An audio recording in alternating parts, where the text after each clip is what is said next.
Alright, my people, this is going to be my first dramatic reading, and I dedicate it to you, my gnome. It's a Harry Potter slash fic called Summertime and the Living is Crazy. And here we go. Harry Potter woke on that faithful day feeling oddly cheerful. He didn't know why, but he felt that this day was going to be a good one. He yawned and looked at his alarm clock. It read 9:38, a perfect time to get up. He got out of bed and threw some clothes on before going down to breakfast.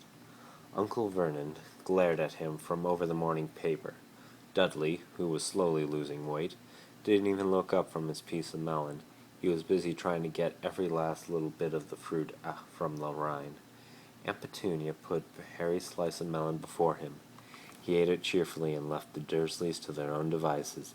He had the homework to do, so he sauntered off up to his bedroom and opened the door. He froze in his tracks.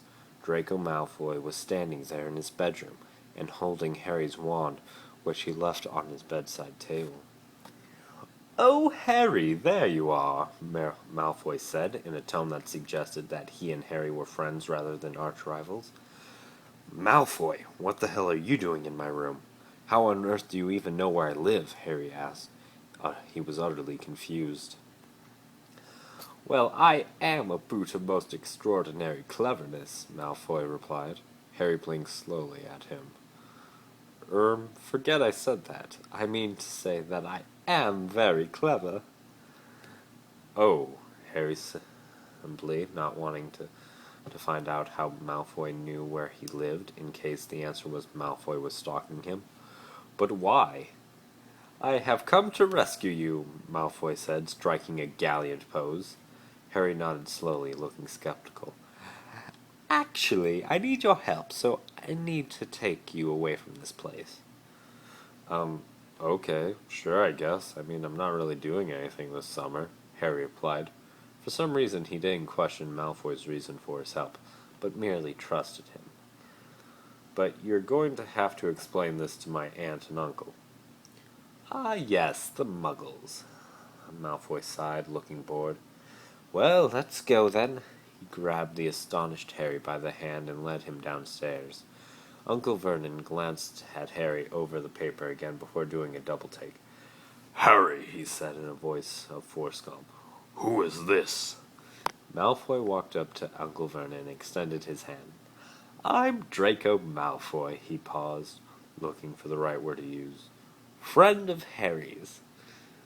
I was wondering if I could possibly have Harry to stay with me for this weekend."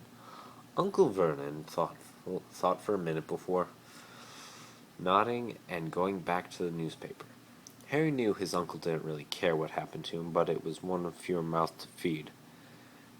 "Wonderful," Malfoy said. "Well, just be going then. Good day to you, sir." Harry was very confused. Malfoy was being nice, even friendly. It must be an act, Harry thought. Either that or Malfoy is high. Malfoy grabbed his hand and pulled him out of the kitchen, leaving his stunned relatives behind. "Go and get your stuff," Malfoy said, "and be quick about it. Wait, can you do magic outside of school yet?" Harry shook his head. "Ha ha ha, loser. I'd better come and help you then," he said. Harry scowled. It was only 7 more days. Malfoy ignored the glare and followed Harry up the stairs to Harry's room, where he packed all of Harry's things with a quick wave of his wand, and very soon they were walking out of the Dursleys' front door. Harry didn't know why Malfoy needed him, but he was sure of it. It would be more interesting than staying at the Dursleys. Anything would be more interesting than staying at the Dursleys. Plus, he had stayed there for the required month. Malfoy had a regular Muggle car with a chauffeur waiting outside. This puzzled Harry. Malfoy had a Muggle car? Malfoy ushered Harry into the car and hurried in behind him. "Now to business," Malfoy said. "Yes, Malfoy, why do you need my help, and for what?" Harry asked. "I'm just about to tell you, Potter. Calm down, right? So, Potter, as you know, we Malfoys are a pure-blood family. This means that we always marry other purebloods. However, this usually means that we are forced to arrange marriages, and to be honest, I don't want to marry someone my father had picked for me. Harry nodded. This made sense, but he still didn't understand where he came into it. Yes, well, my father wants me to marry Leticia Goyle, Greg's youngest sister. He told me the other day that I needed a way out, so I told him I had a secret lover. I had to think fast, you see, and my father asked why my lover was a secret, and I needed a really good reason for that, and then it hit me. I could say it was you, you weren't away for the summer, you had no doting parents who would try to keep you home or care if you took you for the rest of the summer. If I needed to, you were perfect, and of course I wouldn't want to keep you secret. You were the boy who lived. I wouldn't want to tell my parents in a letter that I was seeing you, and you are a boy. You were perfect, so I told my parents, and they suggested I invite you over for the rest of the summer. They didn't believe me. Well, who could blame them? So I need you to help me in my charade. Charade. Will you help me? Malfoy looked hopefully at Harry. Help you? How? Harry asked. Will you pretend to be my boyfriend? Malfoy was practically pleading. What's in it for me? Harry asked. Oh, how Slytherin of you, Malfoy smirked. Well, for starters, you will piss off my dad. You know how much you hate him. And secondly, the Dark Lord often frequents our house. You can murder him in his sleep. Malfoy looked hopeful again. Yeah, or he could kill me, Harry muttered. No, he couldn't, because Daddy told him not to. Then he would get the blame, and you were staying at his house. Harry raised an eyebrow at the word Daddy, but otherwise kept his face passive. So will you do it? Malfoy was looking very worried now. Harry thought about the matter carefully for a moment. He didn't particularly want to help Malfoy, but he sure as heck wanted to piss off his Daddy. Plus, he had nothing else to do for the rest of the summer. Sure, Malfoy. What the heck, I have nothing better to do. Harry paused. Malfoy smiled and looked relieved. So, how long have we been going out? Well, about 3 months, I think. Harry nodded. How did we get together? Well, I actually haven't thought of that. Do you have any ideas? Malfoy asked. Harry had many ideas, each one of them crazier than the last. The story had to be simple. That meant no rescuing Malfoy from the giant squid, or rescuing him from the clutches of the Acromantula, or from centaurs. No, it had to be simple. Harry wasn't good at simple. He voiced the idea as something simple aloud, and Malfoy nodded. Simple was easier said than done. How about I just asked you out one day, Harry suggested. Why on earth would you do that? 'Cause I'm the boy who lived, and I'm bloody sexy, and I can do whatever I want to, damn it. Oh, good reason, but why would I say yes? Because I'm the boy who lived, and I'm bloody sexy? Harry asked hopefully. No, how about I asked you out? No, I'm so much sexier than you. You so aren't, and if we're going to argue over this, we should figure something else out, Malfoy said, and then went back to thinking. How about you were dared to, and then we fell in love, Harry said. No way, that sounds like something off some sort of rubbish plotline a muggle would put in. Oh, what's it called? Velitation or something? Television? Harry asked. Malfoy nodded. Okay, here's one for you. How about I saved you from the giant squid? He asked hopefully, praying Malfoy would think that was in fact simple.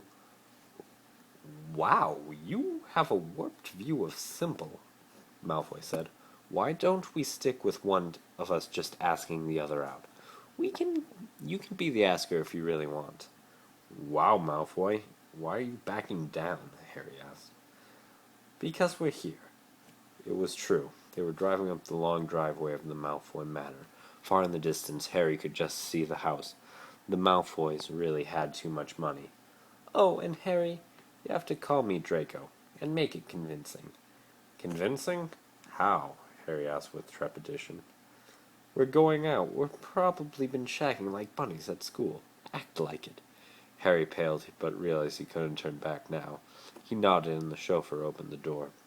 They were still about 100 meters from the front door. Harry grabbed Draco's hand, and they walked up the door. As they reached it, the door was thrown open by Lucius Malfoy, who had apparently been watching for them. "Potter," he sneered.